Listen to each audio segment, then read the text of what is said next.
Hola a todos y bienvenidos a Biografías de Ficción.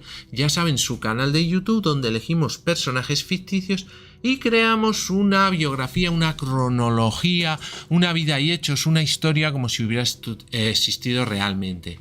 Seleccionamos estos personajes entre personajes de series de televisión, de película, de novelas, de libros, de cómics o incluso de videojuegos. Y en los otros vídeos semanales solemos hacer la historia de un lugar ficticio basándonos en los contextos que acabo de enumerar, o una biografía de una persona real, un personaje relevante de la historia, ya sean investigadores, científicos, deportistas, gente del séptimo arte, políticos, etc.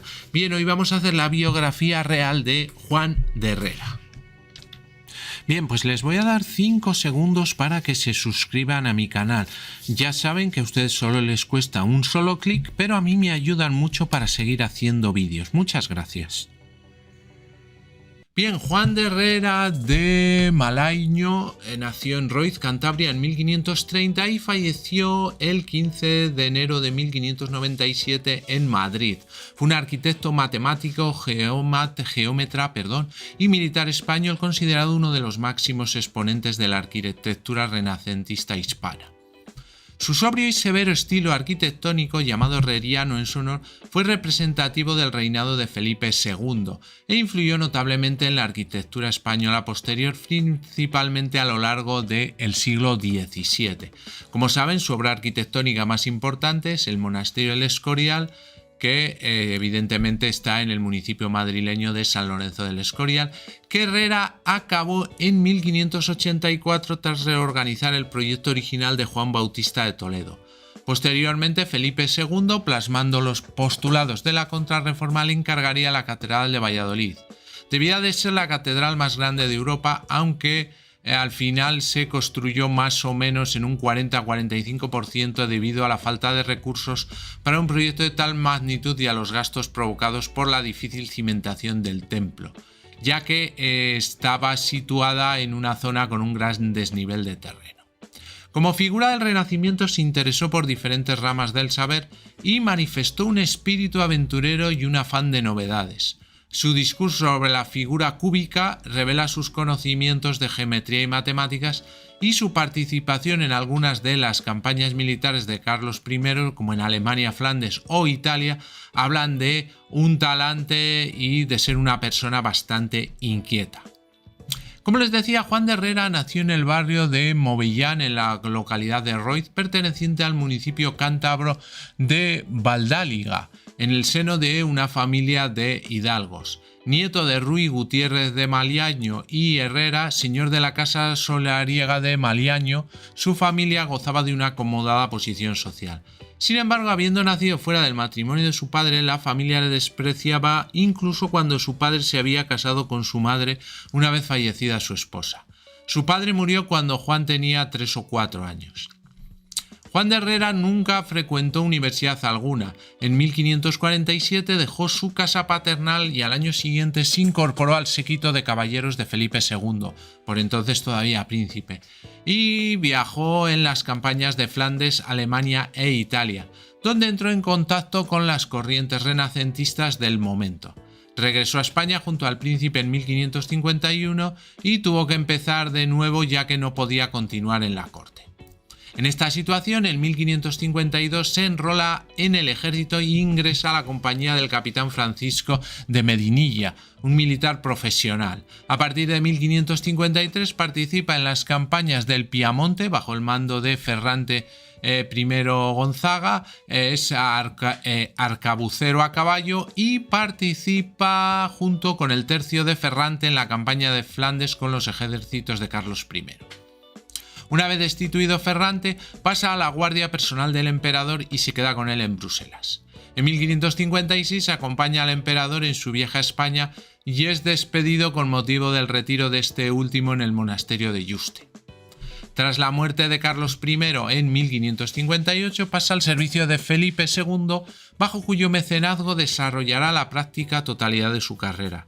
Se ocupa de la enseñanza del príncipe Carlos y en el ejercicio de esta actividad copia las figuras astronómicas del libro del saber de astronomía. tarea que concluye en 1562. En 1562 ya tiene una fama de buen delineante y conocedor del funcionamiento de diferentes máquinas. El 18 de febrero de 1563 se pone bajo las órdenes de Juan Bautista de Toledo, autor del proyecto inicial del monasterio del Escorial.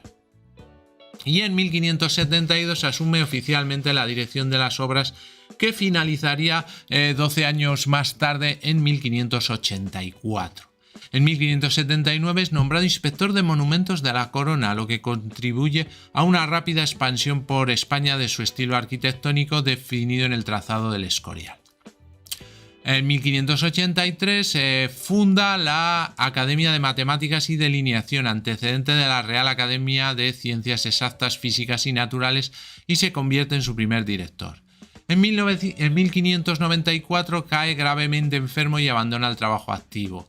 Fallecería en Madrid el 15 de enero de 1597, siendo enterrado en la iglesia de San Nicolás de las Sérvitas. Siguiendo la voluntad reflejada en su testamento, redactado en 1584, sus restos mortales están depositados en la actual iglesia de San Juan Bautista en Maliaño, Cantabria. Si hablamos un poco de su obra arquitectónica, Herrera comienza la arquitectura en 1561 con las obras del Palacio Real de Aranjuez. En 1563 comienza a colaborar, como hemos comentado, con Juan Bautista de Toledo en la construcción del monasterio de San Lorenzo del Escorial, y cuando en 1567 muere Juan Bautista de Toledo, sucede a este en la dirección de las obras. Modifica los planos, los amplía y cambia la ornamentación del interior de la iglesia y la traza de la fachada, haciendo un edificio singular que llama la atención por su austeridad. Basa su diseño en la horizontalidad, la uniformidad compositiva y una sobria decoración. A la vez que dirige las obras de El Escorial, realiza los diferentes proyectos por la geografía española, como la fachada sur del Alcázar de Toledo, la Lonja de Sevilla o la Casa de la Moneda de Segovia. Y, como hemos comentado antes, al ser nombrado inspector de monumentos de la corona, le abre las puertas a nuevos proyectos arquitectónicos, entre los que destaca la Catedral de Nuestra Señora de la Asunción de Valladolid, obra de gran envergadura y que aunque quedó inconclusa, sirvió de ejemplo para las catedrales de México y Lima.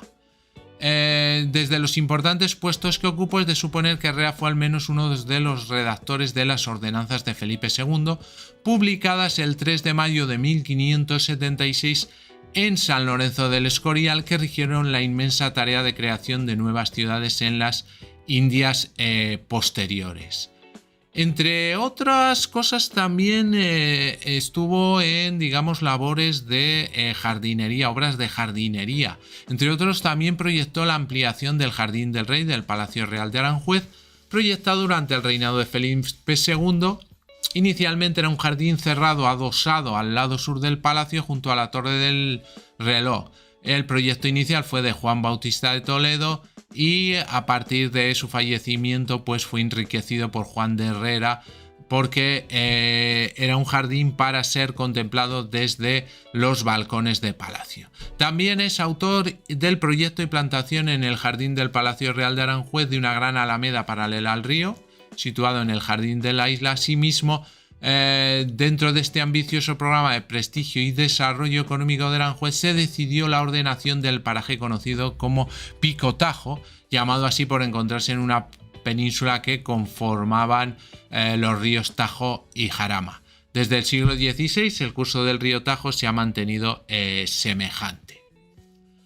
Juan de Herrera influyó decisivamente en la arquitectura renacentista al cambiar hasta entonces todo el dominio del plateresco. Las rígidas proporciones matemáticas y los chapiteles de pizarra, junto con los elementos decorativos geométricos, esferas y pirámides, definen el nuevo estilo renacentista del imperio de Felipe II. Además, Herrera disuelve la ornamentación figurativa, dando como resultado la culminación de los volúmenes arquitectónicos propia del clasicismo. La influencia de su estilo, llamado inicialmente desornamentado y posteriormente herreriano, se extendería por casi un siglo y tendría seguidores tan relevantes como Francisco de Mora, Fray Alberto de la Madre de Dios, Juan Gómez de Mora o Juan Gómez de Trasmonte. Entre sus obras principales, aparte del Palacio Real de Aranjuez y el Monasterio del Escorial, el Palacio del Quesigal, edificio desaparecido en Robledo de Chabela en Madrid, la fachada sur del Alcázar de Toledo, la Casa Consistorial de Toledo, el Puente de Segovia de Madrid, la reconstrucción y reconversión del Palacio del Castillo de Villaviciosa de Odón, el diseño de la Lonja de Sevilla, actual Archivo de Indias, la reconstrucción del Castillo de Simancas, la Catedral de Valladolid y el Real Aposento de Torrelodones, edificio desaparecido construido en el municipio madrileño homónimo. Bien, pues hasta aquí el vídeo de hoy. Espero que les haya gustado, que les haya sido útil, interesante. Y antes de terminar, vamos a hacer un pequeño recorrido por todos los canales creados por EBM Informática. Y así, si alguna temática de alguno de ellos les interesa, pues pueden acceder a ellos fácilmente.